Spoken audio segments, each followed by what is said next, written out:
पूछ लिया करो, माँ तू कैसे है, माँ तुझे कोई दुख तो नहीं है ना? कभी पूछा है? इतने युवा बैठे हैं, कभी अपनी बचपन की फोटो दिखाना माँ को और कहना कि माँ देख जब मैं छोटा था ना, देख मैं तेरा सपना था, तूने मेरे लिए सपने देखे थे, तूने मंदिर मंदिर मस्जिद मस्जिद मेरे लिए दुआएं मांगी थी कि हे परमात्मा मेरी गोद हरी कर दे, मेरे गोद में एक कोख में एक बच्चा दे दे। माँ देख मैं वही छोटा बच्चा हूं। कभी जाके करना घर में, बोलना कि मेरी माँ ये मैं तेरा सपना हूं। जरा चरणों में बैठ करके बोलना, माँ को सोफे में बिठाना, खुद नीचे बैठना और कहना माँ देख तेरा सपना, जरा इतना बता दे कि मैं तेरा सपना पूरा कर रहा हूं या नहीं कर रहा हूं, मैं तेरे सपनों के अनुसार जी रहा हूं या नहीं जी रहा हूं। यही कहूंगा आज यहां से सारे युवा एक कसम खा लें। लोग कह रहे थे यहां से बूचड़ खाना हटाओ, यहां से ये हटाओ, यहां से वो हटाओ। मैं कहता हूं सबसे पहले पुलक सागर कहता है भारत से वृद्धाश्रम हटा दीजिए। एक भी वृद्धाश्रम नहीं होना चाहिए, एक भी ओल्ड हाउस नहीं होना चाहिए, एक भी अनाथ आश्रम नहीं होना चाहिए, एक भी विधवा आश्रम नहीं होना चाहिए। हर मां की जगह वृद्धाश्रम में नहीं, मां की जगह मन के मंदिर में हुआ करती है।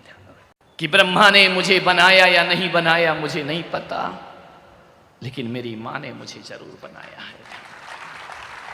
मेरे माता पिता ने मेरा निर्माण जरूर किया है। किसी भगवान ने हमें इस धरती पर भेजा हो या ना भेजा हो, लेकिन माता पिता हमें इस धरती पर लेकर जरूर आए हैं। इसलिए मैं इतना कहता हूं कि कोई विष्णु हमारा पालन करते हैं या नहीं करते, करते हैं तो अच्छी बात, नहीं करते तो कोई प्रॉब्लम, कोई दिक्कत की बात नहीं।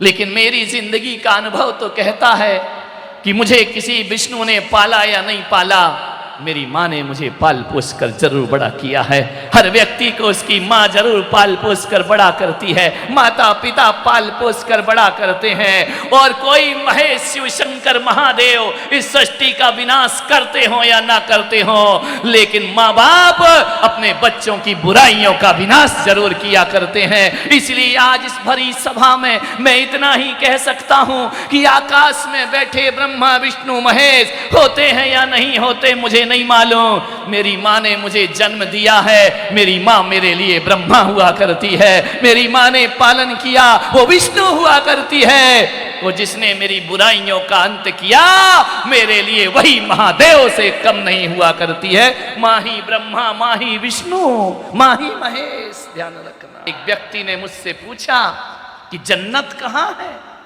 एक व्यक्ति ने मुझसे पूछा कि जन्नत कहाँ है, मैंने बेहिचक कह दिया मेरी मां जहां है जन्नत वहां है। ध्यान रखो प्यारी प्यारी भव्य आत्मा, आज की जो समस्या है बड़ी सार्वजनिक समस्या है। बड़ा ना सार्वजनिक इसलिए है कि ऐसा नहीं है कि क्रोध मात्र एक जाति धर्म विशेष को आता हो, क्रोध सबको आता है।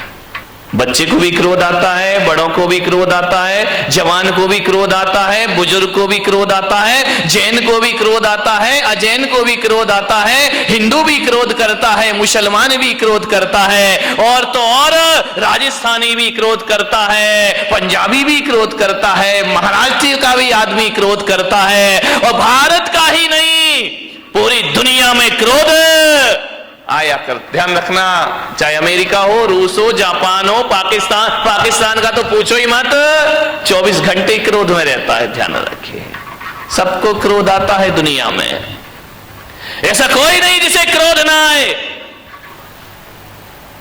माननीय बात,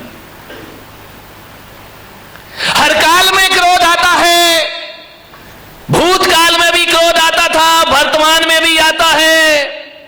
और ज्ञान गंगा महोत्सव को यदि अच्छे से आत्मसात कर लिया तो भूत और भविष्य की तो मैं गारंटी नहीं ले सकता हूं, भूत और वर्तमान की गारंटी नहीं ली जा सकती है, लेकिन इन सूत्रों को जी लिया तो ध्यान रखना, भविष्य में क्रोध पर काबू किया जा सकता है, क्रोध को रोका जा सकता है। क्रोध बहुत बड़ी समस्या है। महिलाओं को आता है, नहीं आता है?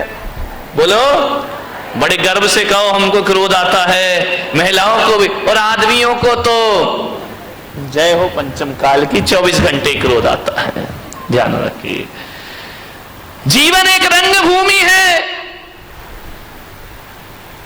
जीवन एक उत्सव है, जीवन एक महोत्सव है।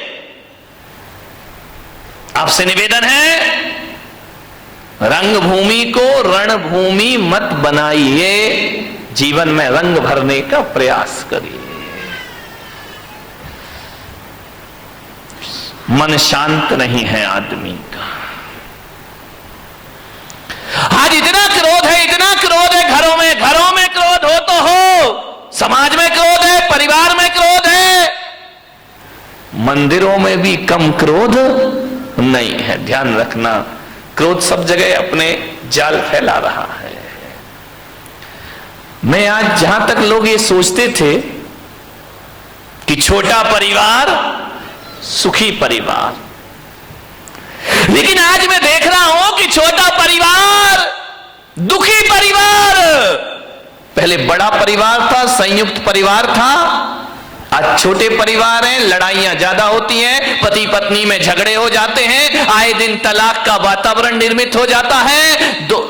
अब झगड़े किससे? आदमी का स्वभाव लड़ना झगड़ना है। जब संयुक्त परिवार थे तो आदमी लड़ता था, झगड़ता था, एक दूसरे से बातचीत हो जाती थी। जहां 4 बर्तन होते थे वहां खटपट तो कौन बोला होती थी और होएगी। मुझे मालूम है मेरे प्रवचन से तुम कोई भी सुधरने वाले नहीं हो। मैं कितना भी बोलूं तुम्हें तो वही करना है जो करना है, लेकिन फिर भी मैं कहता हूं इस हजारों की जन्मेदिनी में यदि 1-2 परिवार में ही परिवर्तन आ गया तो मेरा बोलना और सार्थक सफल हो जाए। 1-2 लोग ही सुधर गए तो बहुत है। क्लासरूम में बैठा हुआ हर बच्चा 100 में से 100 नहीं लाता है। 2-4 बच्चे होते हैं जिन्हें 100 में से 100 अंक प्राप्त हुआ करते हैं, और जिन्हें प्राप्त हो जाते हैं शिक्षक का बोलना और पढ़ाना और सिखाना सार्थक हो जाए। कोई भी किताब आप उठा करके पढ़ लीजिए, कोई भी अखबार आप उठा करके पढ़ लीजिए, पूरी किताब पढ़ने जैसी किसी भी लेखक की नहीं हुआ करती है। लेकिन एक बात ध्यान है, यदि 100 रुपए 200 रुपए की किताब में यदि 2 पेज ही अच्छे पढ़ लिए गए, 2 पृष्ठ ही बहुत अच्छे हुए, तो वह 2 पेज पूरी किताब की कीमत चुका दिया करते हैं। इतना ध्यान रखिए। बस 2 पेज अच्छी बातें पूरे प्रवचन में घंटे भर में 1-2 बातें अच्छी हुआ करती हैं, बाकी तो बातों की बारात हुआ करती है। जान 1-2 बात ही जीवन को बदल दे तो मेरा बोलना और तुम्हारा सुनना सफल हो जाता है। हर जगह क्रोध है, आज क्रोध ज्यादा है। परिवार छोटे हैं, क्रोध बढ़ रहे हैं। पहले क्रोध होता था 10, 15, 20 लोग, 50 लोग एक घर में रहा करते थे, और जब एक घर में रहते थे तो एक को क्रोध आता था, दूसरा संभाल लिया करता था, एक पे गुस्सा निकलता था, दूसरा उसे शांत कर दिया करता था। यदि बुजुर्गों ने किसी को डांट दिया तो मम्मी उसे पुचकार लिया करती थी, मम्मी ने डांट दिया तो चाची पुचकार लिया करती थी, चाची ने डांट दिया बुआ उसे सीने से लगा लिया करती थी। मत रो, चलता है, कोई बात नहीं है। क्रोध बट जाता था। अब तो हम 2 और हमारे नहीं, वो 2 भी नाम के ही हैं, एक पूना में पढ़ रहा तो एक बंबई में पढ़ रहा है। हम 2 और हमारा कोई नहीं है। ध्यान रहे, पति पत्नी रहते हैं। अब गुस्सा कहां निकले मेरे भाई? कौन गुस्सा निकल आया तो संभालेगा कौन? कौन प्यार से हाथ फेरेगा? कौन गले से लगाएगा? अब पति झगड़ता है तो पत्नी का पारा चढ़ जाता है, पत्नी झगड़ती है तो पति का पारा चढ़ जाता है, और कभी कभी जब दोनों के पारे चढ़ जाते हैं तो तलाक की नौबत आ जाती। छोटे परिवारों में क्रोध ज्यादा हो रहा है, ध्यान रखिए। बड़े परिवारों में क्रोध, एक आदमी को यदि गुस्सा आया, दादाजी को गुस्सा आया, पापा जी को गुस्सा आया, तो ये होता था थोड़ा गुस्सा इस पे निकल जाता था, थोड़ा गुस्सा उस पे निकल जाता था, 50-50 ग्राम क्रोध बट जाया करता था। अब जो क्रोध आता है वो तो पूरे थोक के भाव में क्रोध आता है, पूरा क्रोध एक पर ही बरस जाता है। ध्यान रहे, बड़ी दिक्कतें हो गई हैं।